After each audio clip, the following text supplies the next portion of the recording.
आज हम लोग एक नए टॉपिक की शुरुआत कर रहे हैं, एलसीएम और एचसीएफ। एलसीएम मीन्स होता है लिस्ट कॉमन मल्टीपल और एचसीएफ का मतलब होता है हाईएस्ट कॉमन फैक्टर। ये बहुत ही इम्पोर्टेंट चैप्टर है। इस चैप्टर से हर एक एग्जाम में क्वेश्चन पूछे जाते हैं और पूछे जाने के कारण ये बहुत ही इम्पोर्टेंट चैप्टर है। इस चैप्टर को शुरू से लेकर के अंत तक देखिएगा। इस चैप्टर को शुरुआत में दो इम्पोर्टेंट बात है। एक आपका मल्टीपल जिसको गुणज कहते हैं, और दूसरा जो आप इसी का नाम है अपवर्त। और अपवर्त का मतलब होता है पहाड़ा। जैसे अगर दो का अपवर्त पूछता है तो 2 2 दूनी 4, 2 3 6, 2 चौके 8, 2 5 10, 2 6 12, 2 से 14, ये अपवर्त होता है। और इसका रिलेशन लघुत्तम समापवर्तक से होता है। दूसरा आपका फैक्टर है जिसको हम लोग गुणनखंड कहते हैं। गुणनखंड का मतलब है कि अगर कोई संख्या दिया हुआ है तो उस संख्या को कौन कौन सी संख्या काट रही है वही उसका गुणनखंड कहलाता है। और जिसका उपयोग जो है हम लोग एचसीएफ में करते हैं, हाईएस्ट कॉमन फैक्टर में करते हैं। अब हम लोग देख लें, जैसे अपवर्त गुणज मल्टीपल, किसी संख्या का अपवर्त वे संख्याएं होती है जिसमें उस संख्या से पूर्णतः भाग लग जाता है। जैसे 3 का अपवर्त 3, 3 दूनी 6, 3 3 9, 3 चौके 12, 3 5 15, 3 6 18। 4 का अपवर्त 4 दूनी 8, 4 3 12, 4 चौके 16, 4 5 20। उसी तरह से अभी हम अपवर्तक गुणनखंड फैक्टर की बात कहें, किसी संख्या का अपवर्तक वे संख्याएं हैं जो उस संख्या को पूर्णतः विभाजित करती है। जैसे अगर हमको कहता है 42 का अपवर्तक कौन कौन है, तो 1 काटेगा, 2 काटेगा, 3 काटेगा, 6 काटेगा, 7 काटेगा, 21 काटेगा, 14 काटेगा, फिर 42 काटेगा। उसी तरह से 48 का हम लोग देखेंगे तो 1 2 3 4 6 8 12 16 24 48। उसके बाद तीसरा इसमें है को प्राइम नंबर, जिसको सह अभाज्य संख्या कहते हैं। वैसी संख्या जिसका एचसीएफ 1 हो तो उसे हम लोग सह अभाज्य संख्या कहते हैं। जैसे 5 9, इसका एचसीएफ निकालेंगे तो 1 होगा, 7 11 1 होगा, 2 7 1 होगा। ये सभी संख्याएं सह अभाज्य के जुड़े। अब आइए हम लोग एलसीएम, जिसको लिस्ट कॉमन मल्टीपल कहते हैं, लघुत्तम समापवर्तक कहते हैं, वह छोटी से छोटी संख्या जो प्रत्येक दी गई संख्या द्वारा पूर्णतः विभाजित हो जाती है, वैसी संख्या लघुत्तम समापवर्तक कहलाती है। लघुत्तम समापवर्तक निकालने की 2 विधियां हैं। एक आपका गुणनखंड विधि और दूसरा जो है विभाजन मेथड, जिसको डिवीजन मेथड कहते हैं। लघुत्तम समापवर्तक निकालने की 2 विधियां हैं। एक अभाज्य गुणनखंड। अभाज्य गुणनखंड वैसे गुणनखंड को कहते हैं जिसका केवल दो गुणनखंड, जैसे आपका 2 3 5 7 11 13 इत्यादि। उस विधि से हम लोग सबसे पहले जो संख्या दिया रहेगा उसका अभाज्य गुणनखंड निकाल लेते हैं, और उसके बाद जो उन सभी अभाज्य गुणनखंड को सबसे बड़े घात के साथ चुन ले, उनमें से किसी भी संख्या का गुणनखंड में जो सभी गुणनखंड में सम्मिलित हो। अगर जो सम्मिलित नहीं होंगे, अंतिम में उसको सारे संख्याओं को गुणा कर देते हैं। एग्जाम्पल 18 28 108 105 का एलसीएम क्या होगा? 18 का हम लोग करते हैं गुणनखंड, तो 2 दूतिये 6, चौथिया 18। इसको हम लोग सीखते हैं 2 गुना 3 का स्क्वायर। फिर उसी तरह से 28 का करेंगे तो 2 गुना 2 गुना 7, 2 का स्क्वायर 7। 108 का करेंगे तो 2 गुना 2, 2 दूनी 4, 4 तिया 12, 12 तिया 36, 36 तिया 108। यहाँ 2 का स्क्वायर हो जाएगा, 3 का क्यूब हो जाएगा। 105 का तोड़ेंगे, 3 गुना 5 गुना 7। सबसे पहले जो मिलता है उसमें सबसे बड़ा देखेंगे, 3 मिला, 3 यहाँ भी मिल गया। इसमें सबसे बड़ा जो घात है 3 का पावर 3 है, इसका पहला एलसीएम 3 का पावर 3 हो गया। अब 2 का देखेंगे तो यहाँ 2 1 है, यहाँ 2 2 है, यहाँ भी 2 2 है, इसका सबसे बड़ा घात 2 का पावर 2 है। उसके बाद जो संख्या और मिलेगा 7 भी मिल रहा है, इसलिए यहाँ 7 भी लिख दिए। अब बच गई उस संख्या को गुणा कर देते हैं, वो आपका 5 हो गया।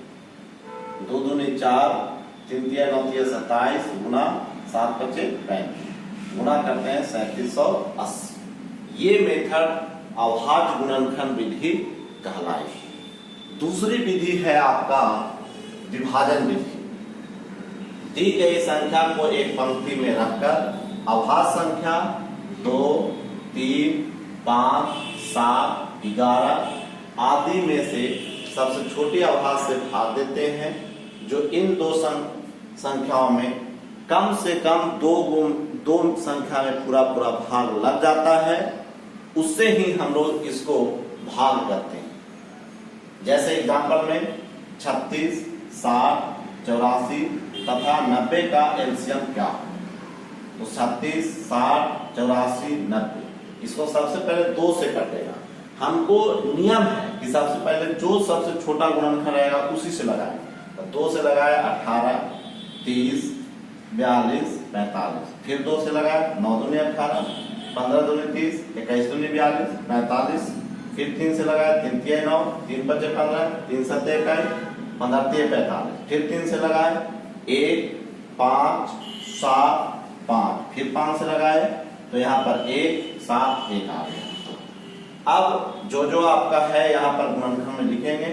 2 गुना 2 है, 3 गुना 3 है, 5 गुना 7, 2 दूनी 4, 4 तिया 12, तिया 36 बचे 108। हम लोग 7 से गुना करेंगे, 8 सत्ते 56, 1207। ये आपका आंसर हुआ सर। ये आपका एलसीएम फाइंड हो गया। दशमलव संख्याओं का एलसीएम निकालेंगे।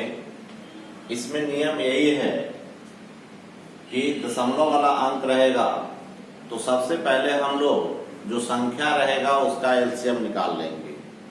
जैसे हमारा एग्जांपल में 2.4, 0.36, 0.045 का एलसीएम निकालना हो तो हम लोग 24, 36 और 45 का एलसीएम निकाल लेंगे।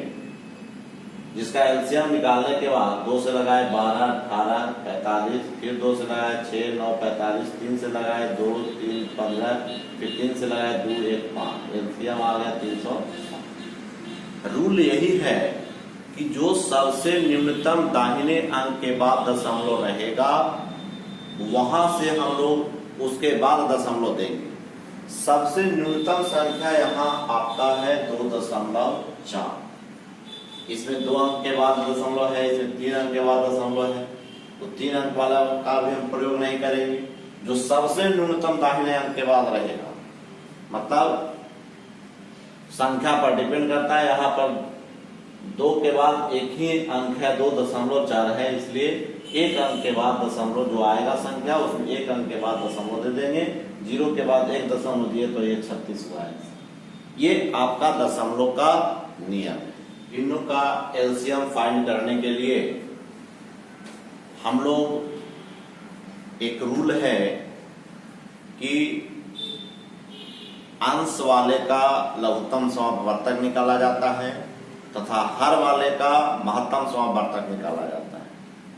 यदि भिन्न में भिन्नों का लघुत्तम समापवर्तक निकालना हो तो जो अंश रहेगा उसका एलसीएम फाइंड होगा और हर रहेगा उसका एचसीएफ फाइंड होगा, महत्तम समवर्तक होगा। अब हम लोग देख लेते हैं एग्जाम्पल में 1/3, 2/9, 5/6, 4/27 का लघुत्तम समवर्तक क्या होगा।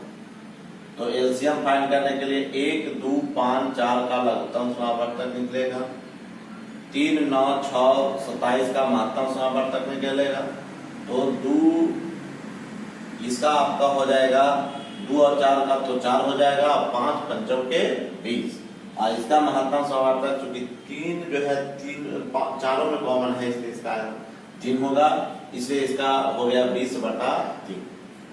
घात का मतलब पावर, घातांक का मतलब इंडेक्स का लघुत्तम समवर्तक यदि दी गई संख्याओं का आधार समान हो और घात असमान हो तो एलसीएम अधिकतम घात वाला होगा।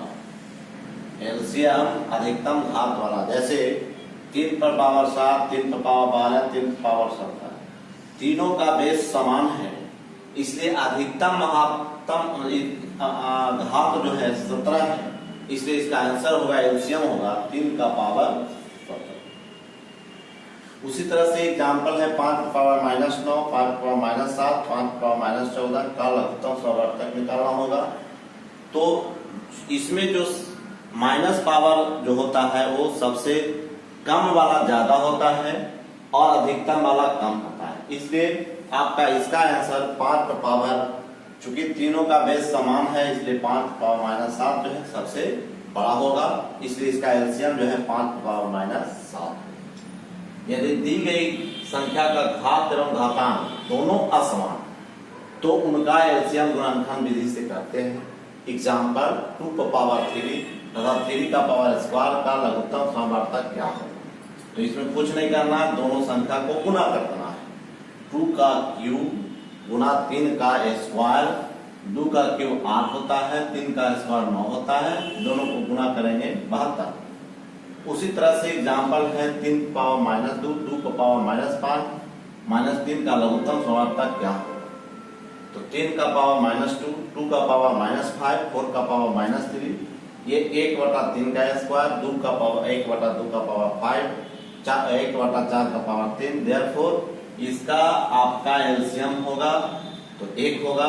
इसका महत्तम समवर्तक होगा, अर्थात इसको एक लाइन और बढ़ा सकते हैं, 1/9, 1/32, 1/64, इसलिए इसका कुछ कॉमन नहीं होगा, इसका मतलब 1 होगा, इसलिए इसका एलसीएम 1/1, देयरफॉर इसका आंसर होगा 1।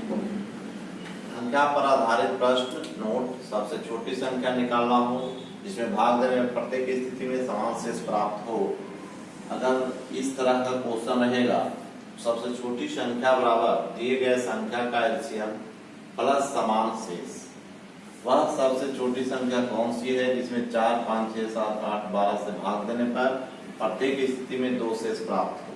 तो 2 से लगाए तो 2, 5, 3, 7, 4, 6, फिर 2 से लगाए 1, 5, 3, 7, 2, 3, फिर 3 से लगाए 5, 1, 7, इस प्रकार 2 दूनी 4, 4 12, 7, 7 840। सबसे छोटी संख्या है, ऊपर ही नियम है, जितना एलसीएम आएगा उसमें 2 जोड़ देंगे, तो ये आपका 842 हुआ। सबसे छोटी संख्या ज्ञात करना हो जिसमें जोड़ने या घटाने के बाद पूर्णतः विभक्त हो जाए, इसलिए इसका फॉर्मूला होता है सबसे छोटी संख्या वाला दिए गए का एलसीएम। अगर हमको जोड़ने के लिए कहेगा तो उसको घटाएंगे, घटाने के लिए कहेगा तो उसे जोड़ेंगे। वह सबसे छोटी संख्या कौन सी है जिसमें 10 जोड़ने पर 12, 15, 18, 24 एवं 30 से पूर्णतः विभाजित होती है। तो यहाँ पर जोड़ने के लिए कह रहा है तो जो संख्या एलसीएम निकाल के आएगा उसमें 10 घटा देंगे। 12, 15, 18, 24, 30 का 6, 15, 9, 12, 15, फिर 3, 2 से 3, 15, 9, 6, 15, 3 से फिर 1, 5, 3, 2, 5, 5 से फिर लगाया 3, 2 गुना 2 गुना 3 गुना 5 गुना 3 गुना 2, इस प्रकार से 360 हुआ।